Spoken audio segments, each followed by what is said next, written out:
जय हिंद प्यारे साथियों, बहुत बहुत स्वागत करता हूं आप लोगों को अपने चैनल वैकेंसी पॉइंट पर। दोस्तों एक बार फिर से हाजिर हो चुका हूं सुबह 8 बजे वाली क्लास में, जिसमें मैं डिस्कस करता हूं आप लोगों के साथ हिंदी के क्वेश्चंस। हिंदी का आज 16वां प्रैक्टिस सेट आपका अपलोड होने वाला है। टोटल प्रैक्टिस सेट 15 अपलोड हो चुके हैं। आज प्रैक्टिस सेट नंबर 16 है। दोस्तों आपको पता है कि UP police, UP triple SC और जिसमें जिसमें भी हिंदी अच्छे लेवल की आती है उन सभी के लिए ये क्लासेस बहुत ही ज़्यादा इंपॉर्टेंट होने लगी, क्योंकि ये एक प्रीवियस ईयर क्वेश्चन पेपर के निचोड़ होते हैं और साथ ही साथ वो ऐसे कोई पेपर जो कि पिछले पिछले सालों में आ चुके हैं, तो ऐसे क्वेश्चंस को डिस्कस करते हैं और विस्तृत व्याख्या के साथ, मतलब पूरी जानकारी आप लोगों को उससे संबंधित मिलेगी हर प्रश्न के। और साथ ही साथ आपको बता दें कि डेली ये क्लासेस अपलोड होती हैं मेरे चैनल पर, सुबह 8 बजे की टाइमिंग है। आप लोग चैनल को ज़रूर सब्सक्राइब कर लेना, और जो भी हिंदी में पीछे हैं या फिर हिंदी जिनको बहुत ही कम समझ में आती है, अगर वो ऐसी क्लासेस देखते हैं तो उनको पूरी तरह से उनका डाउट क्लियर हो पाएगा। और डेली ये सुबह 8 बजे क्लास अपलोड हो रही है, तो चैनल को ज़रूर सब्सक्राइब कर लेना। आइए आज का पहला क्वेश्चन शुरू करते हैं। आज मैं दोस्तों 40 क्वेश्चन लेकर आया हूँ। थंबनेल में आपके लिए 30 ही क्वेश्चन लिखा होगा, लेकिन टोटल आज आपके लिए 40 क्वेश्चन है, जो कि बेहतरीन है, बहुत ही अच्छे लेवल के क्वेश्चन हैं। ये पहला क्वेश्चन देखेंगे। पहले वर्णमाला में व्यंजनों की संख्या कितनी है? टोटल आप देखिए, देवनागरी वर्णमाला जो है, देवनागरी की अगर बात करते हैं तो टोटल इसमें जो आते हैं 52 आते हैं, ठीक, स्वर और व्यंजन मिला के। तो जिसमें से आपके सॉरी सॉरी सॉरी 52 नहीं, 33 तो आपके व्यंजन हो जाते हैं, और उसके बाद 11 आपके स्वर हो जाते हैं, टोटल 44, ठीक, 44। तो पहला का जो सही ऑप्शन होगा वो हो जाएगा 33। चलिए आगे बढ़ेंगे और देखेंगे। नीचे एक एक शब्द की वर्तनी के अनेक रूप प्रस्तुत हैं, शुद्ध वर्तनी का चयन करें। इसमें से देखिए पहला अगर देखते हैं तो यानी कि इसकी बात हो रही है, ठीक।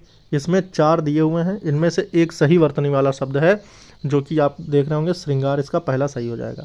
उसके बाद इन चारों में अगर देखेंगे तो इन चारों में जो दिया हुआ है, इन चारों में जो सही ऑप्शन होगा वो अध्येयता दिया हुआ है, ठीक। अधियता नहीं होगा, अध्यता नहीं होगा, अध्ययता नहीं होगा, ये सारे सारे क्या हैं, गलत हैं। सिर्फ एक सही होगा, ये वाला, ठीक है।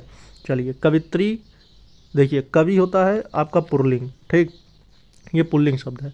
और कवि, कवयित्री, ये जो आपका होता है ये आपका स्त्रीलिंग होता है। तो कवयित्री जो लिखा हुआ है ये आपका ऑप्शन नंबर सी सही हो जाएगा, बाकी ये सारे सारे क्या हो जाएंगे, गलत हो जाएंगे, ठीक है। चलिए नक्षत्र, नक्षत्र इसका सही होगा, बी ऑप्शन। और न नक्षत्र, न नक्षत्र, या ही नक्षत्र, ये सारे गलत हो जाएंगे। दोस्तों ये सही वर्तनी वाले शब्द थे जो कि 3 लेकर आया था, और मतलब कि ये अशुद्ध थे, इनमें शुद्ध ढूंढना था। ऐसे क्वेश्चन यूपी के एग्ज़ाम में और यूपी ट्रिपल एससी दोनों के एग्ज़ाम में पूछे जाते हैं। चलिए आगे बढ़ेंगे और देखेंगे। अंतर ध्यान, अंतर्धान, अंतर ध्यान, अंतः ध्यान, तो इसका बी ऑप्शन ए ऑप्शन बिल्कुल सही होगा, अंतर ध्यान। दो वर्णों के मेल से होने वाले विकार को क्या कहते हैं? संधि कहते हैं, ठीक है। दो वर्णों के मेल से जो परिवर्तन होता है उसे संधि कहा जाता है, ठीक है। संतोष का संधि विच्छेद बताना है। दोस्तों आपको संधियों के बारे में अगर नहीं पता तो आप जान लीजिए, संधि 3 प्रकार की होती है, ठीक है।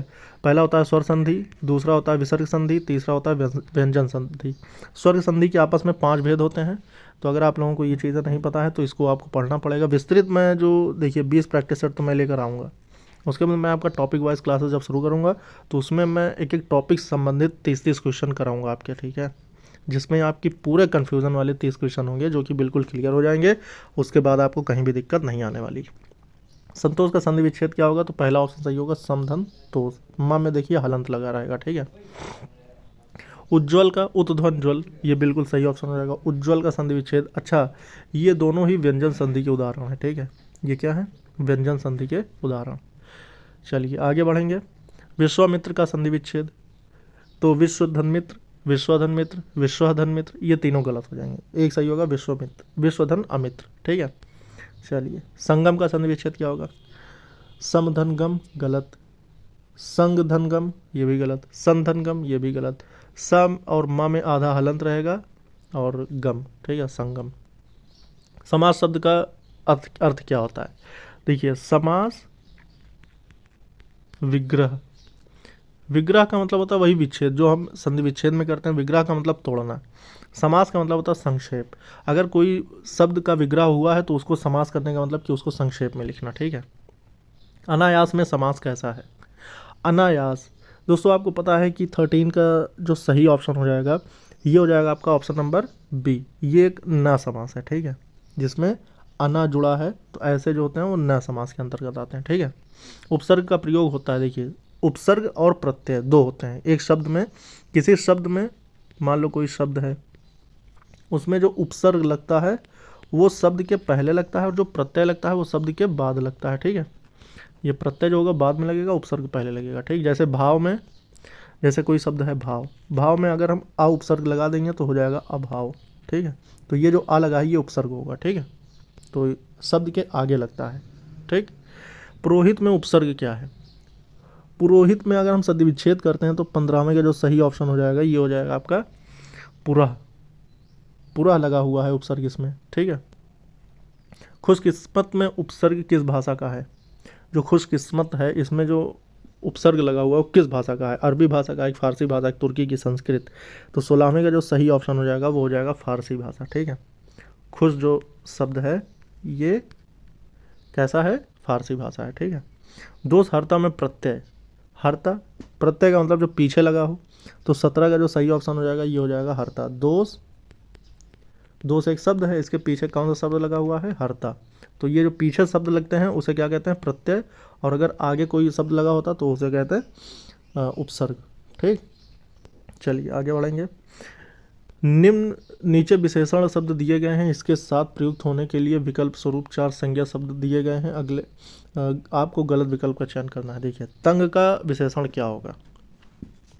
ठीक, ऐसा हमें बताना है कि तंग का विशेषण, तो 18वें का जो डी होगा वो सही हो जाएगा, कामना। ठीक, नीचे विशेषण शब्द दिए गए हैं, इसके साथ प्रयुक्त होने के लिए विकल्प स्वरूप 4 संज्ञा।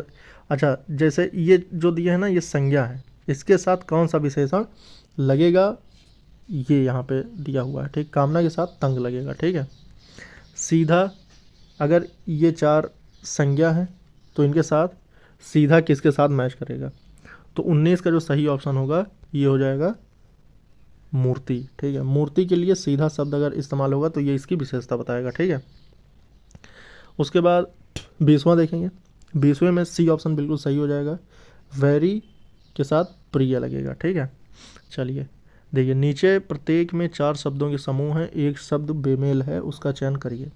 इसमें से 3 तो सेम है लेकिन एक बेमेल है, उसका में मतलब कि वो सेम नहीं है, इनसे मिलता जुलता नहीं है। वो समानार्थी तो 3 है लेकिन एक ऐसा है जो कि विपरीतार्थक टाइप से है। तो 21वें का जो सही ऑप्शन होगा ये हो जाएगा आपका साकार। बाकी प्रत्यक्ष, साक्षात, सम्मुख, इसका मतलब होता है सामने, लेकिन साकार का मतलब सामने नहीं होता। ठीक है, देखिए, अंत, प्रवेश, छोर, सिरा, तो 22 का जो सही ऑप्शन होगा ये हो जाएगा आपका बी।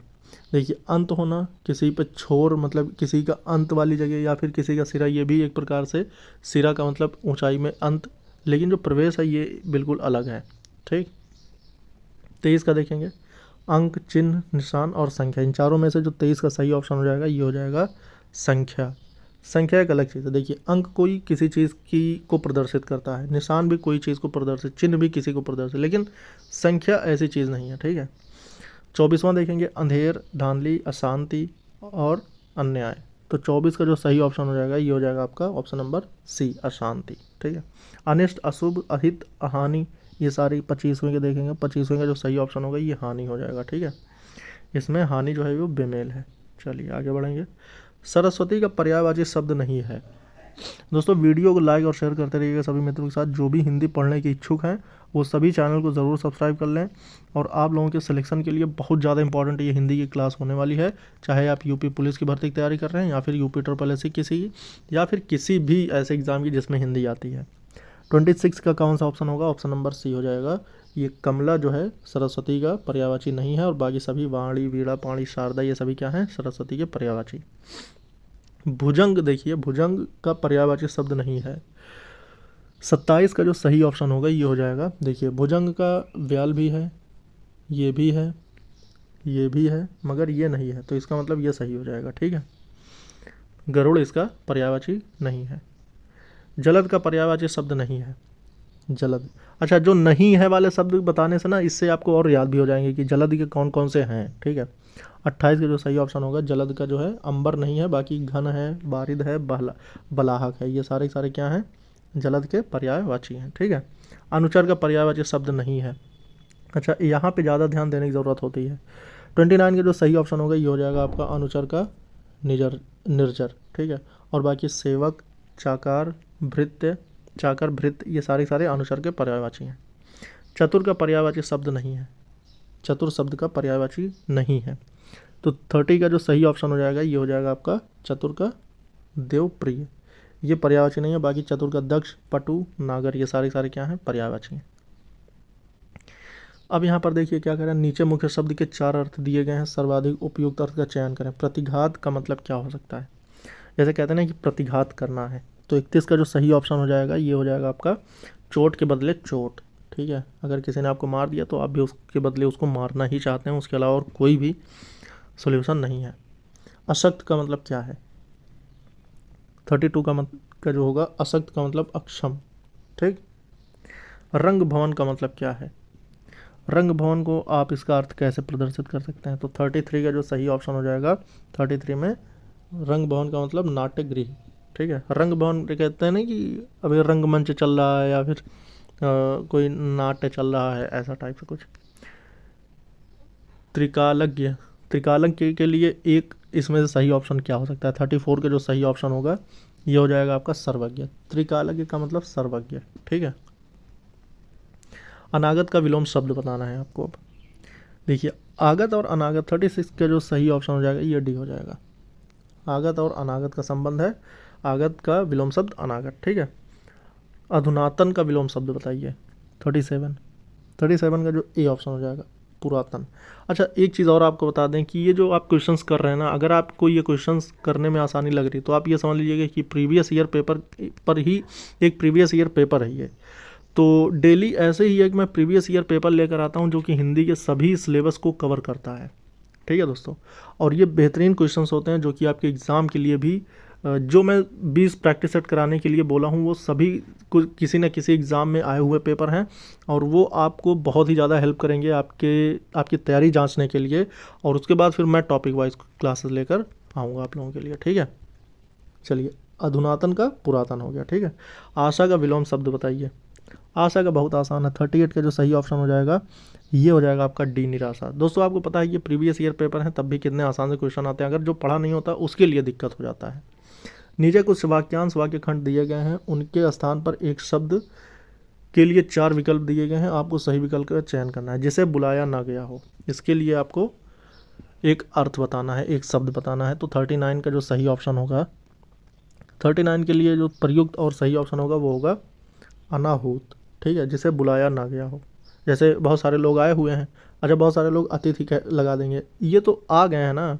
जैसे मान लो कहीं निमंत्रण देना है तो निमंत्रण में किसी को आप नहीं दिए तो उसे क्या कहा जाएगा, वो अनाहूत हो गया, वो आएगा भी नहीं। अगर वो आ जाएगा तब तो वो अतिथि हो गया, बिन बुलाए या बिन बताए वाले टाइप से। ठीक है, स्त्री जो अभिनय करती हो उसे क्या कहते हैं, 40 का जो सही ऑप्शन होगा, जो अभिनय करेगी वो अभिनेत्री कहलाएगी। ठीक है, तो 40 का जो सही ऑप्शन हो जाएगा ये हो जाएगा आपका सी ऑप्शन। दोस्तों आज के 40 क्वेश्चन आप लोगों के सामने मैं लेकर हाजिर हुआ था, जो कि एक जनरल आपका जो लेवल रहता है, बहुत ज़्यादा ब्रॉड तो नहीं, जैसे कि अभी छंद अलंकार रस ये सब तो नहीं पूछा इसमें, लेकिन आपके ये 40 क्वेश्चन जो थे ये तब भी आप लोगों को ये क्वेश्चंस आने चाहिए थे। सुबह 8 बजे क्लासेस जो डेली हो रही है उसमें मैं ऐसे क्वेश्चन लेकर आता हूँ, और थोड़े टफ क्वेश्चन मैं लेने की कोशिश करता, लेकिन पिछली क्लासेस में बहुत सारे अभ्यर्थियों को परेशानी हुई थी, इसलिए मैं थोड़े आसान से क्वेश्चन लाया हूँ। लेकिन ये है आपका प्रीवियस ईयर पेपर ही, मैं आपको बता देता हूँ ये किस एग्ज़ाम का है। तो ये रहा था आपका उत्तर प्रदेश जो PGT का पेपर होता है, ये PGT का पेपर था। ठीक है दोस्तों, तो ऐसे ही हिंदी के बहुत ही इंपॉर्टेंट क्वेश्चंस जो कि बहुत इंपॉर्टेंट और आपके एग्ज़ाम के लिए बहुत ज़्यादा इंपॉर्टेंट है, ऐसे क्वेश्चंस मैं लेकर डेली हाजिर होता हूँ। आप लोग प्लेलिस्ट में जाके 15 जो प्लेलिस्ट वीडियोस अपलोड हो चुकी हैं उसको भी देख सकते हैं, और डेली क्लासेस देखने के लिए आप लोगों को सुबह 8 बजे यहाँ ज्वाइन करना पड़ेगा। इस वीडियो में इतना ही दोस्तों, जय हिंद जय भारत।